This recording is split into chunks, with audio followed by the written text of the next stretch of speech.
মানুষের মন আসলে কতটা যে ছোট এটা আসলে আজকে এই ঘটনা না শুনলে আপনি বুঝতেই পারবেন না। আমি জানি আপনি আগে পরে অনেক কথাই শুনেছেন, মানুষের সম্পর্কে অনেক ঘটনায় আপনার সাক্ষী রয়েছেন, কিন্তু আজকের ঘটনাটা একটু শুনবেন এবং আমাকে অবশ্যই কমেন্টে জানাবেন আসলে মানুষের রুচি এতটা খারাপ কেন হয়। আমার বাড়ির পাশে একটা আন্টি আছে যার খুবই খারাপ অবস্থা। সো আন্টিটার মনে করেন হাজব্যান্ড নাই, ছোটোবেলায় তার বেবি উনি পেটে থাকা অবস্থায় ওনার হাজব্যান্ড ওনাকে ছেড়ে চলে গেছে। আন্টি এখনো পর্যন্ত কোনো বিয়ে শাদী করে নাই, অ্যান্ড ওনার একটা ক্লাস 6-এ পড়ুয়া মেয়ে আছে। ওই মেয়েটাকে আমি ফ্রিলি পড়াই, ও যখনই পড়তে চায় আমার কাছে আমি পড়াই, বাট এর বিনিময়ে আমি কিছু নিই না, কারণ আমি ওদের আর্থিক পরিস্থিতি সম্পর্কে জানি।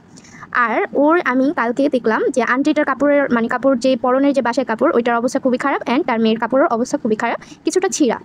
আমি এই বিষয়টা দেখে আমার ঘরে কিছু ভালো কাপড় ছিল যেগুলো আমার আসলে ফিটিং হচ্ছে, অ্যান্ড আরেকটা কাপড় ছিল যেটা আমি সবসময় পরি না আর কি। আমরা মধ্যবিত্ত হলেও আমাদের ঘরে এমন 4-5টি কাপড় থাকে যেগুলো আমরা খুবই কম পরি অথবা মাঝে মাঝে পরি, যেগুলোর প্রতি আমরা খুব আকর্ষিত না।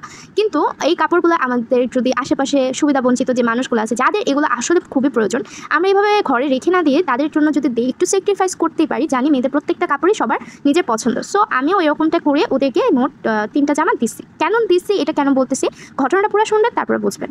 দেন আমি দিলাম, দেওয়ার পরে ওই মেয়েটা, আমি ওই ড্রেসগুলো, আমরা নতুন বাসায় শিফট হয়েছি, আমি ওই ড্রেসগুলো এখনও পর্যন্ত পরি নাই যে এখানে কেউ বুঝতে পারবে বা জানবে যে এই ড্রেসগুলো আমি ওকে দিচ্ছি, কারণ অবশ্যই ওরাও মধ্যবিত্তদের মতো করেই জীবনযাপন করে, যত গরিব হোক। দেন ওদের খাবার দাবার 3 বেলা ভালো মতো খাইতেছে, ভালো মতো চলতেছে, সবই তো ঠিক আছে, আমাদের সাথে চলতেছে। সো এই বিষয়গুলো যেন ওকে কেউ হার্ট না করে, যার কারণে আমি গোপনে বিষয়গুলো দিচ্ছি, অ্যান্ড কারো কাছে এই ব্যাপার শেয়ার করি না। বাট এটা আপনি একটা জিনিস দিয়েছেন, এটা শেয়ার করার কি আছে, এটা স্বাভাবিক না। সো আমার বাসায় ও পড়তে আসছে কালকে সন্ধ্যাবেলা, আরও একটা পাশের বাড়ি ভাবি যে কোনোদিন আমার বাসায় তেমন একটা আসে না, উনিও আসছে। আসার পরবর্তীতে উনি বলতেছে, এমন কাপড় পরছো দেখা আমার গরম লাগতেছে। হ্যাঁ, এই শীত গরমের ভিতরে পিছলা জামার কাপড় পরে, হ্যাঁ, তারপরে ও শরীরে হাত দিয়ে কাপড়টাকে টাচ করে বলতেছে, এই জামা এই গরমের ভিতরে পরে, এটা তোরে কে দিছে, কে দিছে এই জামা। দেন আমি তখন বিষয়টাকে আর টিকতে না পেরে আর সহ্য করতে না পেরে আমি ওনাকে বললাম যে এটা যার যার পার্সোনালিটি, এখানে আপনার শরীরে তো কাপড়টাও দেয় নাই, সো আপনার কেন শরীর জ্বলতেছে ওরে দেখে আপনার কেন গরম লাগতেছে, সব কিছুর একটা লিমিটেশন আছে, আপনি এত লিমিটেশনের বাইরে গিয়ে কথাবার্তা বললে তো আসলে এগুলো যুক্তিগত না।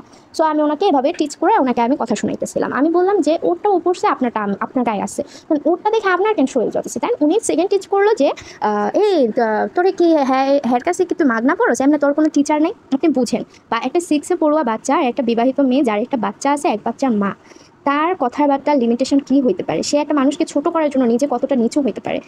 তার সাথে কি এত ছোট একটা বাচ্চা যায় যে ও এইভাবে কথাবার্তা সে ওরে বলতেছে।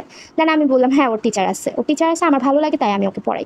দেন সেকেন্ড থার্ড ওনার যে কমেন্ট ছিল, উনি থামবে না, উনি বলতেছে একটার পর একটা খুদ ধরবে। কিছু মানুষ থাকে না এরকম, আই থিঙ্ক উনি বুড়া হলে কুটনা টাইপের বুড়ি হবে, থাকে না কিছু কুটনা বুড়ি। দেন উনি বোধহয় বুড়া হইলে এই পুরস্কারটা জয়লাভ করবে, এতটুকু ওনাকে দিয়ে আমি বুঝতে পারলাম। দেন উনি আবার বলতেছে, নাক ফোড়াইছত কি লিগা, বিয়েস্তা বেটি দেওয়া যায় মাত্র পরে 6-এ, এর মধ্যে নাক ফোড়াইছত দেখতে দেখা যায় কেমন, হ্যাঁ বিয়েস্তার মতো লাগে। আমি তখন বললাম ওরা গ্রামের কালচার অনুযায়ী চলে, আপনার আর আমার মতো না, সো ও এটা করতে পারে, ওইটা ওর পারিবারিক বিষয়, ওর ব্যক্তিগত বিষয়, সব বিষয় একটা মানুষকে এভাবে টিচ কেন করতেছে। উনি পরবর্তীতে শরম সামলাইতে না পারে, উনি একটা কাজের সুতা দিয়ে আমার রুম থেকে বের হয়ে যায়। দেন আমার কথা একটাই, ভাই মানুষকে বোঝে না লড়াই করার জন্য যে আমি কার সাথে লড়াই করতেছি, এই বাচ্চাটার এজ কত, আদৌ ওর সাথে আমার কথোপকথনে যায় কিনা, মানুষ কতটা নিচে নামতে পারে। এবার আপনারা আমাকে কমেন্ট বক্সে যেটা জানাবেন যে মানুষ আসলে এটা কেন করে, আমি আসলে জানতে চাই একটা মানুষ এভাবে ছোট কেন করে। সেও মানুষ আমিও মানুষ, এই ছোট করার মানেটা কি একটু বলবেন আমাকে কমেন্টে।